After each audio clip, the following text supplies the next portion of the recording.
Can our Prime Minister truly serve Jamaica if he swears allegiance to the Queen or no King? Prepare to be stunned as I'm about to unveil the hidden secrets behind these oaths of secrecy. This controversial appointment might be splitting his loyalties, and the stakes couldn't be higher. Stay tuned to find out why this matters to every Jamaican. Brace yourself for the shocking truth. The revelations will leave you speechless. And in this video, I'm going to break down and reveal in great detail the fascinating world of oaths and allegiances that sounds like they were plucked straight out of a medieval fantasy novel, but are actually very real and very much a part of modern governance. UK Privy Council. Sounds fancy, huh? But hold on a second. What's a Privy Council? And why should we care? Let's find out. The Privy Council includes all past and present cabinet ministers, as well as a number of distinguished persons. Members are appointed for life by the Governor General on the recommendation of the Prime Minister. After being sworn in, Privy Councillors carry the title Honourable, as well as the post-nominals PC after their family names. The appointment is for life, effective from the date of the swearing-in ceremony. Now, in the UK, Privy Councillors are current or former members of either the House of Commons or the House of Lords, who are appointed for life by the King of England on the advice of the Prime Minister. They are individuals who hold or have held senior political, judicial, or ecclesiastical offices in the UK or in Commonwealth realms. Welcome all patriotic Jamaicans. The movement continues. Make we get into it now. Let's kick it off. Jamaica. So effective May 26, 2022, our leader is now the most honorable AndrewHolness, ON, PC, MP, Prime Minister of Jamaica. Quite a mouthful. But what does this really mean? Is this just another title, or does it come with some serious responsibilities? And more importantly, can he juggle his allegiance to the Queen pass, so now it's to the King and to Jamaica? Grab your popcorn, folks. This is gonna be interesting. Jamaica, alright. Class is in session. Time for a quick history lesson. The Privy Council is like the Queen's or King's VIP advisory club. Think of it as the ultimate inner circle, filled with politicians, bishops, and other bigwigs. Their job? To give advice to Her or His Majesty on matters of state and law. And guess what? Our Prime Minister now has a seat at this exclusive table. Jamaica, but here's the kicker. To join this club, Mr. Holness has to swear an oath of allegiance to the Queen, or no King, and it's no joke. The oath goes something like this. I swear by Almighty God to be true and faithful servant unto the Queen's or King's Majesty, yada yada yada, bear faithful and allegiance to the Queen, Majesty, or King, yada yada yada, defend the crown, yada yada yada yada, so help me God. Jamaica, so he's basically promising to be the Queen's or King BFF. Meanwhile, his other job, being the Prime Minister of Jamaica, requires him to swear allegiance to Jamaica and the Jamaican people. See the immediate and potential conflict here? It's like being married to two people at once. Awkward. Jamaica, now let's talk about the elephant in the room. Jamaica has been pushing for reparations from Britain for slavery. Our culture minister, Olivia Grange, is leading the charge, demanding reparatory justice for our ancestors' suffering. But how can Mr. Holness fight for Jamaica while also pledging to defend the Queen's or the King's honor? It's like trying to win a boxing match with one hand tied behind your back. Jamaica, picture this. You're a politician, maybe just got elected, feeling all fancy and official. But hold on, before you dive into that pool of power, you gotta take some oaths. And not the kind you swear when you buck your toe. First up, we have the oath of allegiance. You solemnly swear or declare, if you're feeling rebellious, that you will be faithful and bear true allegiance to His Majesty King Charles III, King of Jamaica, his heirs and successors, so help you God. No pressure, right? Just pledge your undying loyalty to the monarchy. A quick explanation. At the time, PM Holness swore allegiance to the Queen when she was alive. So basically, in her passing, the oath of allegiance falls to all her successive heirs. So all of her successors, that same oath applies to them. So the oath now applies to King Charles. Next on the list is the oath of members of the Privy Council. It's like joining an exclusive club, except the membership lasts a lifetime and involves a lot more formalities. You swear to be a true and faithful servant to His Majesty, keep secrets like you're in a spy movie, and generally do all the bidding of the monarchy. But wait, there's more. The oath of office is where you promise to execute your powers and trust as a government official to the best of your skill and knowledge. Again, with the help of God, because apparently even divine intervention might be needed to navigate the political labyrinth. Jamaica, now here's where it gets interesting. These oaths seems harmless, right? Just a formality. Wrong. They essentially make politicians loyal to the king, not to the people they are supposed to represent. It's like swearing allegiance to your boss's boss's boss and hoping they'll have your back when push comes to shove. And if you're aiming for the elite status of a Privy Councillor, well, get ready to pledge your allegiance in Shakespearean prose. To be a true and faithful servant to the king, defending his honor and crown with your life if need be. No pressure there.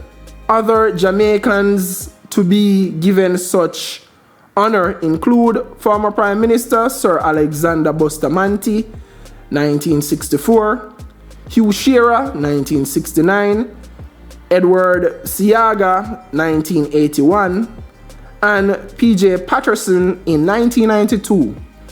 Former Chief Justice Edward Zaka was also given the distinction in September 1992. Former Prime Minister Michael Manley was also invited to the Privy Council during his tenure as Prime Minister from 1972 to 1980, but respectfully declined the invitation. So what does this all mean for Jamaica and Mr. Holness? On one hand, being a part of the Privy Council could give him a direct line to the British government. Maybe, just maybe, he can leverage this position to benefit Jamaica. On the other hand, there's the risk of divided loyalties. Can he serve two masters effectively? Only time will tell. But when I need time to tell with that, no, you can't serve two masters. And this not give him no formal leverage in the British government. Zero. Jamaica, ultimately, the big question is, does adding PC to Mr. Holness' name bring any tangible benefits to Jamaica? No, definitely not. Or is it just another fancy title with no real impact, no real power, you mean? While some see it as a prestigious honor, others are skeptical about its relevance, especially with our ongoing fight for reparatory justice. Jamaica, Prime Minister Holness has a tough balancing act ahead. Will he rise to the occasion and use his new title to Jamaica's advantage, or will the allegiance to the king overshadow his duties to his homeland? Stay tuned, folks, because this story is far from over. Jamaica, picture this. Our Prime Minister, AndrewHolness, is now a member of the UK Privy Council, pledging allegiance to the Queen, or no King. Sounds prestigious, right? But let's break it down. On one hand, he's sworn to be a true and faithful servant unto the Queen, which now falls to King Charles. On the other hand, his oath to Jamaica is all about defending our constitution and serving the Jamaican people. So what happens when these two loyalties clash? Let's dig into the potential negative effects of this double allegiance. First up, divided focus. By pledging loyalty to both the Queen, or now King, and Jamaica, Mr. Holness risks spreading himself too thin. How can he prioritize Jamaica's needs if he also bounds to the interests of the British monarchy? Excellent question. Excellent question. You can't serve two masters. Jamaica next, we have conflicting interests. Jamaica has been pushing for reparations for slavery, a topic that's quite uncomfortable for Britain. How can our Prime Minister advocate fiercely for our reparatory justice while also swearing to defend the Queen's or King's dignity? Another major conflict of interest. Jamaica, then there's national integrity. The optics of our leader swearing allegiance to a former colonial power can undermine our push for full independence and self-determination. It's like 2 steps forward and 1 step backward. Will Jamaica ever become a republic? Jamaica, let's not forget public perception. The Jamaican people may feel betrayed or question their leader's loyalty if the public perceives Mr. Holness as being more loyal to the Queen or now King than to Jamaica. It could erode trust and confidence in his leadership. Jamaica, so what can we do? It's crucial for Mr. Holness to be transparent about his role in the Privy Council and how he plans to balance his responsibilities. He must assure the Jamaican people that their interests comes first and foremost. Jamaica, we as citizens should stay informed and vocal, engage in discussions, ask questions, and hold our leaders accountable. Let's make sure that while Mr. Holness adds PC to his name, it doesn't come at the cost of Jamaica's progress and sovereignty. Here are some questions people might have regarding the Jamaican Prime Minister's allegiance to both Jamaica and the Queen, or now King, along with answers to those questions. Question number 1. How can Prime Minister Holness effectively fight for Jamaican reparations if he's sworn to serve the Queen, or now King? Answer. This is a major concern. While the Privy Council appointment might give him some influence, his oath to the Queen could potentially create conflict of interest, making it difficult to push aggressively for reparations without appearing disloyal to the British monarchy. Question number 2. Will this dual allegiance compromise Jamaica's push for full independence from Britain? Answer. It could. The symbolism of swearing allegiance to the Queen might undermine efforts towards full independence, suggesting lingering colonial ties, while the focus should be on Jamaican sovereignty and self-determination. Question number 3. Can the Prime Minister be trusted to prioritize Jamaica's interests over those of the UK? Answer. Trust is a critical issue here. While Mr. Holness pledged to serve Jamaica faithfully, the dual allegiance may cast doubt on where his true priorities lie, potentially eroding public confidence in his leadership. Question number 4. What happens if there's a conflict between the interests of Jamaica and the UK?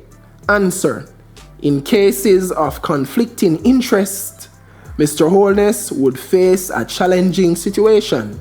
His ability to navigate such conflicts without compromising Jamaica's position will be crucial.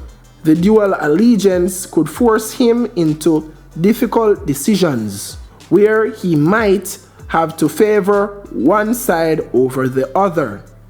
Question number 5. How does this appointment benefit the average Jamaican citizen? It doesn't. Answer. This is a tough one. While the Privy Council is prestigious, its direct benefit to the average Jamaicans are unclear. Without tangible advantages like economic aid or policy influence that directly improve the lives of Jamaicans, the appointment might seem more symbolic than practical. Question number 6. Is this appointment a step backwards for Jamaica's progress towards republicanism? Yes. Answer. Potentially yes. The move could be seen as reinforcing colonial ties. Exactly. At a time when many Jamaicans are advocating for a republic free from British influence, it sends mixed messages about the nation's directions and aspirations. Question number 7. How does this affect Jamaica's international image? Answer. Internationally, this could portray Jamaica as still tethered to its colonial past, which might affect how other nations perceive our sovereignty and independence. What independence? You mean that fake independence? It's crucial for Jamaica to balance its historical ties with the UK while asserting its modern identity on the global stage. Being still tied as a colony to your colonial master does not give you any respect on the international global stage, because they still see you as a slave colony. We're still a take talk for your former slave master, because King Charles is the head of Jamaica. The British gave us political independence, not true self-determination and sovereign independence. That wasn't the independence that we got. So every year we celebrate a fake independence. Yeah, so then trick the Jamaican people for decades now. Question number 8. What are the legal implications of holding dual allegiance for the Prime Minister? Answer. Legally, it's complex. The Prime Minister must adhere to both the Jamaican Constitution and the obligations of the Privy Council oath. Any conflicts between these duties could pose legal and ethical dilemmas, impacting governance and policy making. By addressing these questions, viewers will better understand the complexities and potential drawbacks of the Prime Minister's dual allegiance, fostering a more informed and engaged audience. Thank you so much, my patriotic internet friends and family, for sticking with me through this deep dive into the world of political titles and divided loyalties, and Prime Minister HOLNESS dual allegiance and what it means for Jamaica. It's a complex issue with a lot of layers. But one thing is clear: Jamaica's future is in our hands, and it is at a critical juncture. Let's stay informed, stay engaged, and always put Jamaica first. But hold on, we're not done yet. If you thought this topic was intriguing, you won't want to miss my next video. Jamaica's billion-barrel oil potential. Jamaica on the brink of oil revolution. Click on the link here to watch it now, to learn about the exciting developments in our nation's search for oil and what it could mean for our future. Don't forget to like, share, and subscribe for more insightful and thought-provoking content. See you in the next one. And as always, leave your thoughts in the comments below. Until next time, take care, stay vigilant, and stay curious. One love, Jamaica.